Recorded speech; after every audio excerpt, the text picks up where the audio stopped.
So it's like E3, but not E3. What's up, everybody? Welcome back. We're going to make our buddy John real happy, and we're going to react to the trailer for Predator Hunting Grounds. Oh, I didn't even realize this game was coming out. Neither did I. Neither did I. It's going to make John real happy. Kind of shows you how much the world cares about Predator right now. No, nobody is stoked for this game. I'm not. Though, to be fair, I didn't know it existed before today. Okay, okay. But, you know, maybe it looks good. Maybe it'll surprise me. I just, you know, I have very strong feelings about the Predator franchise and, by extension, the Alien one. I mean, that last Alien game where you could play as the soldiers or the aliens, like that was supposed Aliens, to be... Colonial Marines? Yeah, no, John really liked that, and I heard, like, you know, good things about that. No? Very, very strong feelings about the Alien and Predator franchises. All right, let's watch the trailer. We'll talk about that afterwards.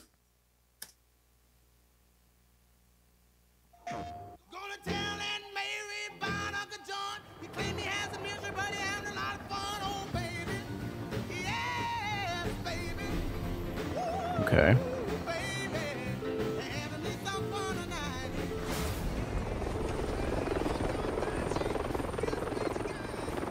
A lot of faceless goons. Okay, Voodoo. Timing here is crucial.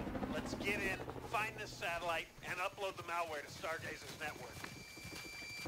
Hostile spotted. Enemy down. Heavy resistance inbound on your position. Keep your heads down. Did those people have claws? Those guys. Damn it, Voodoo. I need someone near that SATCOM. What the hell was that? Ah, finally, you can actually play as a Predator. Mm-hmm. Well, I think, yeah, they took a hint from the Colonial Marines or whatever. Oh, that's right, you could also play as a Predator in the, I guess, all the AVP games. Mm-hmm. It looked very Arkham, at least when you're playing as the Predator. Yeah, it does kind of have that look to it. Doesn't look as bad as it could have. I think it looks really good. I'm not sold on it, but I'm curious. But you're not the froth boy. Very true. John is the froth boy in this situation. John, our good friend of Sandwich Revolver. Yeah, I mean, it looks like your standard Predator story. Mm-hmm. Still not the Predator story I want to see. Which is, what's the director's name? Frank Black or wait, no, not Frank Black. Kiss Kiss Bang Bang. Iron Man 3. Shane Black. Shane Black. Yes, yes. That movie wasn't the Predator that you always hoped for. Did you hear about what goes on in that movie? I saw like 3 scenes. Okay, well, Tone was very odd. Spoiler warning for anybody who hasn't seen the newest Predator movie, and for anyone who cares. This is not in any way, shape, or form meant to disparage people who have autism. I gotta put a disclaimer here. It's involved heavily in the plot. The Predators are coming to Earth to steal autism from us and imbue it in the Predators, so they can, like, genetically modifying them. Think better.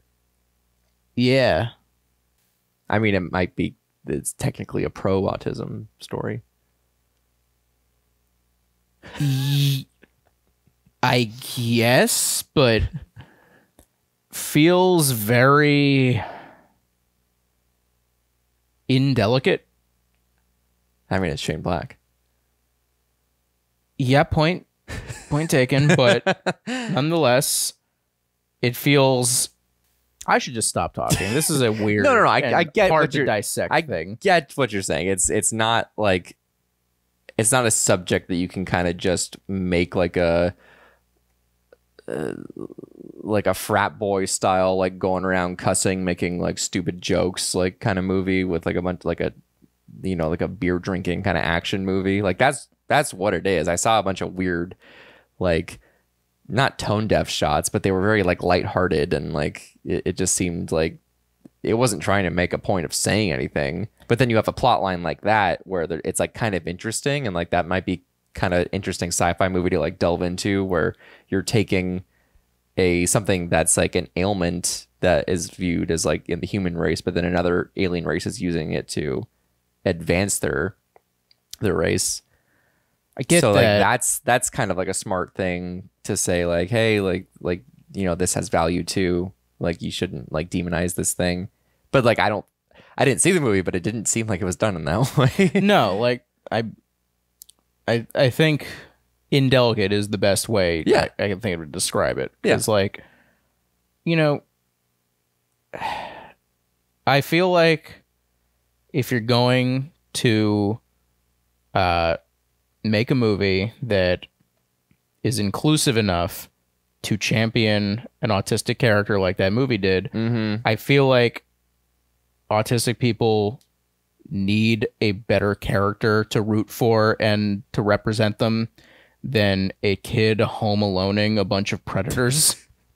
That just feels to me like, you know, maybe not the best quality of writing.